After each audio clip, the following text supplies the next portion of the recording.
US sends troops to help Philippine from China invasion on island adjacent to South China Sea.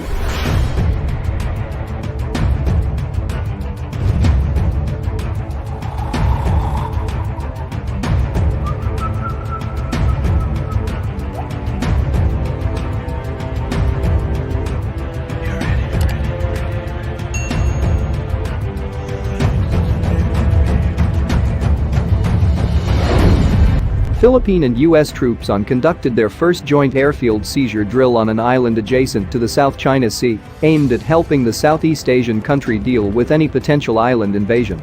The show of force by the nearly century-old military alliance comes amid warnings by the Philippines military that hundreds of Chinese vessels had swarmed the Manila-held Thitu, also known as Pagasa Island in the South China Sea.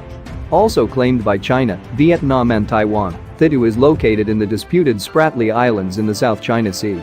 If they Filipinos were to have any small islands taken over by a foreign military, this is definitely a dress rehearsal that can be used in the future, Major Christopher Bolts, a U.S. Army Special Forces Company commander who took part in planning for the exercises, told CNA.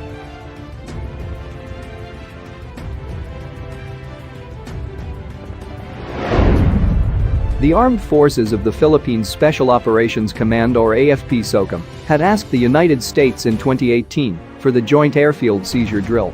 We requested this training basically upon recognizing during the assessment that this is one of the gaps, Lieutenant Colonel Jonathan Pondanera, commander of the Exercise Control Group with the AFP-SOCOM, told CNA. The exercise was part of the counter-terrorism operations training in this year's 12-day series of joint military drills between the Philippines and the United States. Participating military officials of both countries said the island invasion scenario also prepares the Philippines for other present-day high-risk situations. The Philippines and the United States signed a mutual defense treaty in 1951. I think the scenario is very realistic, especially for an island nation such as the Philippines, Major Bolts explained of the drills. The armed forces of the Philippines must be ready to any eventualities, AFP-SOCOM's Lieutenant Colonel Pondanera added.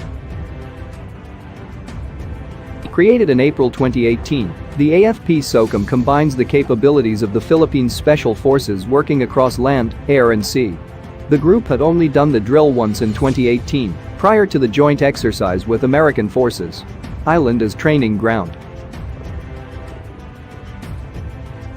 The relatively untouched island of Lubang in the Philippines' western edge, endowed with dive spots, white sand beaches, and clear blue waters with abundant marine life, was turned into a practice venue for possible clashes for a day. Civilians, including children, watched part of the exercises from afar. While the U.S. committed last March to support the Philippines should the latter be attacked on maritime territories, Philippine President Rodrigo Duterte admits the country does not have the needed military might to go to war with China. He had warned China of sending Philippine troops on what he called suicide missions if China dared to touch Thitu Island. The airfield seizure drill is just one of the exercises in the yearly series of joint military drills of the alliance conducted across the Philippines. The drills are dubbed as Balikatan, a Filipino term that means shoulder to shoulder. U.S. Marine Corps Brigadier General Christopher McPhillips, U.S. Exercise Director, called the annual exercises one of the premier military training events in the Pacific Hemisphere that has helped us to maintain regional stability, uphold international norms, combat violent extremism, alleviate human suffering, and much more.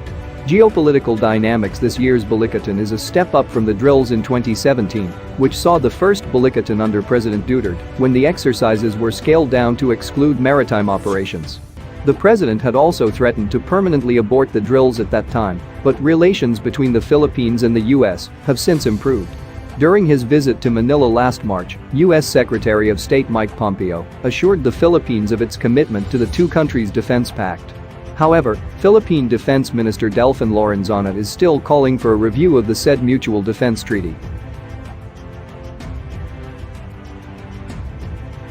Mr. Duterte's famous pivot to Russia and China is interpreted by his aides as the establishment of an independent foreign policy, citing supposed reliance in the past to traditional partners like the United States.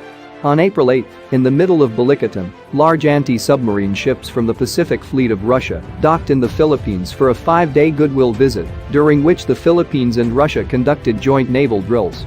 This is the second such visit this year. On April 23, the Philippines is also expected to participate in a fleet review in China in time for the anniversary of the Chinese Navy. According to Philippine Navy spokesperson Captain Jonathan Zada, the tentative plan is to send a delegation of around 500, with a task force commander aboard the Philippine ship BRP Tarlac. The ship was also part of a fleet review in South Korea in 2018. Mr. Lorenzana said the country is participating upon the invitation of the Chinese People's Liberation Army. Despite warming ties with Russia and China, the Philippines still considers the US its only military ally.